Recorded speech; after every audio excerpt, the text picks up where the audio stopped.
Hello and welcome to day 8 of our Viking Grand European River Cruise from Amsterdam to Budapest. Today is day 8 and we're in the city of Nuremberg, Germany. We sailed from Bamberg, Germany down the Main-Danube Canal to Nuremberg, arriving bright and early the next morning. And bright and early was an understatement, as we had to have our room vacated by 8 a.m. and the tours left at 8:30 a.m. More on that later. In this video, I'll give you a little idea of the 3 available excursions in Nuremberg, the standard one and 2 optional excursions. We'll begin with the standard tour, which is Nuremberg Through History, and we'll proceed to the Nazi rally grounds, then walk to the Imperial Palace, and then down the hill to the stalls at the market square, and we finish up with lunch in the Old Town. The first part of the tour was all by bus, and the ship was parked fairly far from downtown, so we made our way over to the Nazi Party rally grounds, and all we did was drive by. During the rise of the Nazi Party, Nuremberg was considered the most German of German cities, so it was an ideal location at which to stage large rallies, and several structures were built, including Congress Hall, the Grosse Strasse, where parades were held, and finally Zeppelin Field, which was famous for the Hitler rallies. We continued on our bus tour and drove all the way across town to find the bookends to the Nazi rallies, and that was the home of the Nuremberg trials. We drove by the Palace of Justice, in which is the courtroom 600 where the Nuremberg trials took place. Again, all we did is drive by these places, but if you're interested in more detail, I would suggest the optional tour, Nuremberg Through World War II. Next, the bus proceeds up the hill, up the rocky outcrop, to the Imperial Castle, which overlooks the city. This is a good thing because it's a fairly brisk walk, or a steep walk, to get up to the castle from below.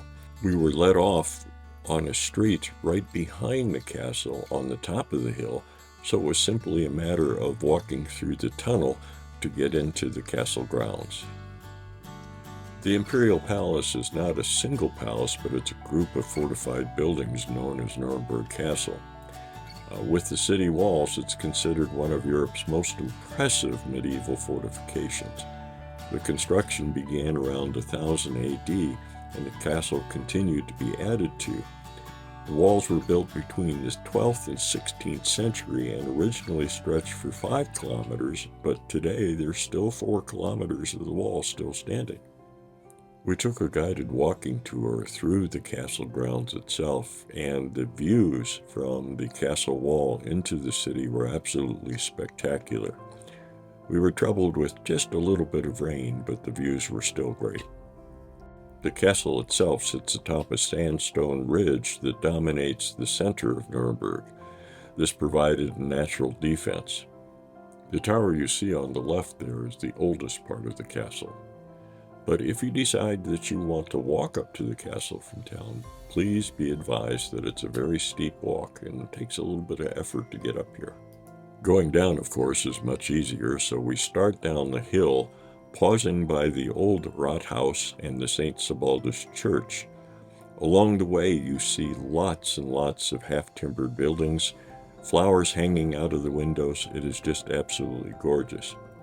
Be sure to look up at some of the signs you see, as well as the building facades.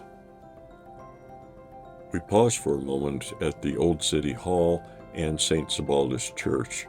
You go into the church on another tour. So we continue our walk down to the main market square, passing by a bratwurst house, and Nuremberg is famous for its Nuremberger bratwurst. If you have the chance, you should really try some. Next, we enter the main market square, and we go by what's called the beautiful fountain, the Schöner Brunnen. This fountain was built between 1389 and 1396 and resembles a Gothic church spire. But there's a popular legend. It involves 2 rings on the fence. If you turn the golden ring while making a wish, it's said to come true. The black ring, on the other hand, is believed to bring good luck to women hoping to have children. We finally walk through the market square, past the Ship of Fools, which is modeled after a woodcut by Albrecht Dürer, and then we head inside for a little lunch on this beautiful place over the river, and then we get on the buses and take the long trip back to the ship. More on that later. We'll now take a look at the optional excursion, Nuremberg and World War II, and in this, we'll actually go to Zeppelin Field, go inside Congress Hall and visit the Documentation Center, and finally visit Courtroom 600 in the Palace of Justice. After a bus trip from the dock, our first stop is Zeppelin Field, which actually started out as a field for dirigibles, Zeppelins, in 1909. Construction began in the 1930s under Hitler and was designed by Albert Speer, his architect. The scale is staggering. The centerpiece is a massive grandstand that could hold up to 200,000 people.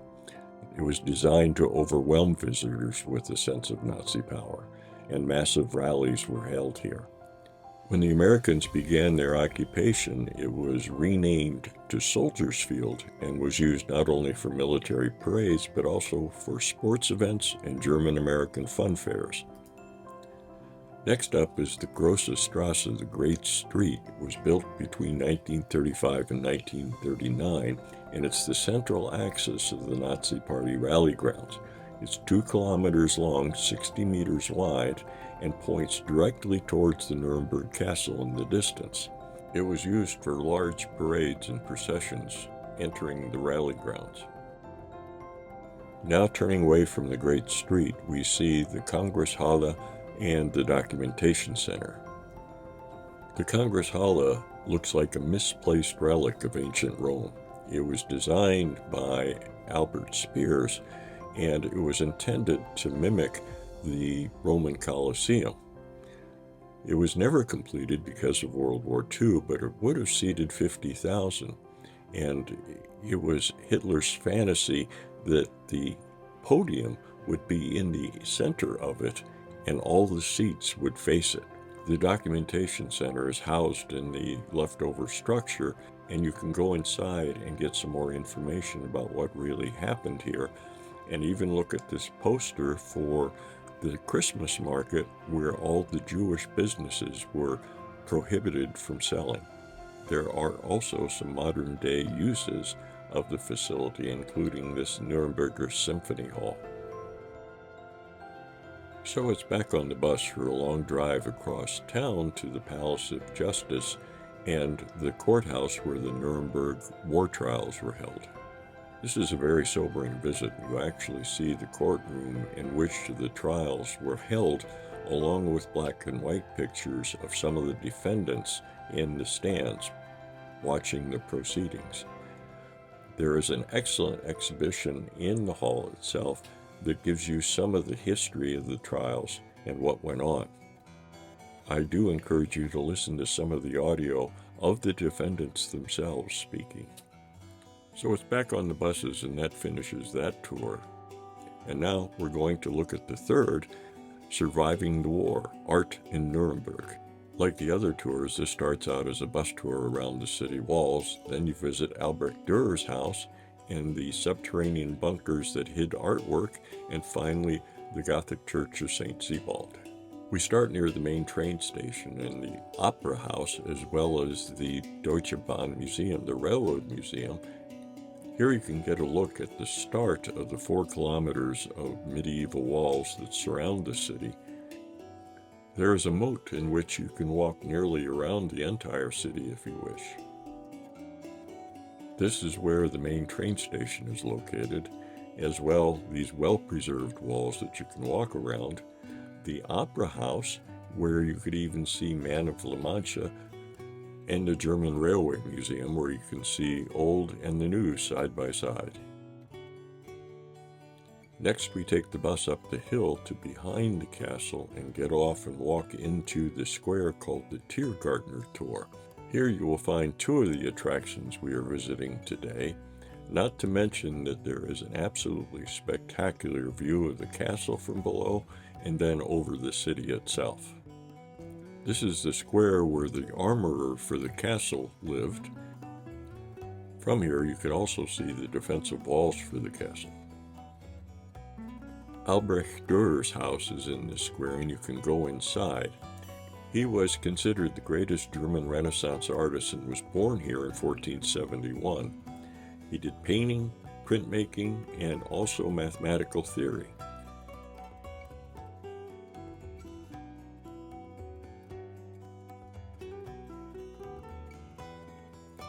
Opposite the Dürer house is the historical art bunker. This was a series of tunnels underneath the castle that in 1940 were converted to storage room for priceless works of art to prevent them from being bombed. The art that was stored here included stained glass windows, statuary, and even the crown jewels. There was a movie made called The Monuments Men that details how these artworks were liberated after the war and returned to their rightful owners. Next, we take a walk down the hill to the Old City Hall and the St. Sebald Church. St. Sebaldus is a very important church in Nuremberg, and it was finished in 1275, but unfortunately was badly damaged during World War II, but has since been restored to its beauty. St. Sebaldus was the patron saint of Nuremberg, and this elaborate shrine houses the relics of St. Sebaldus, although, judging by the snails, it's not going anywhere very fast. There is also a treasure of art on the walls, on the altars, and in the stained glass windows, so be sure to take time to look around. We also ran into an organist who was messing around with the organ, and it added a nice atmosphere as we looked around the church.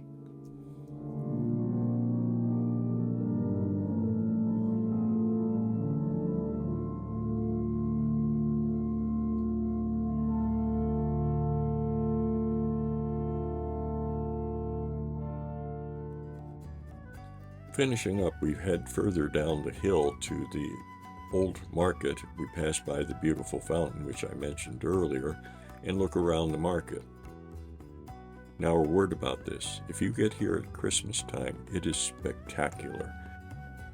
It is world-renowned, and there are lots of stalls, lots of people, glühwein, and just about anything else you would want.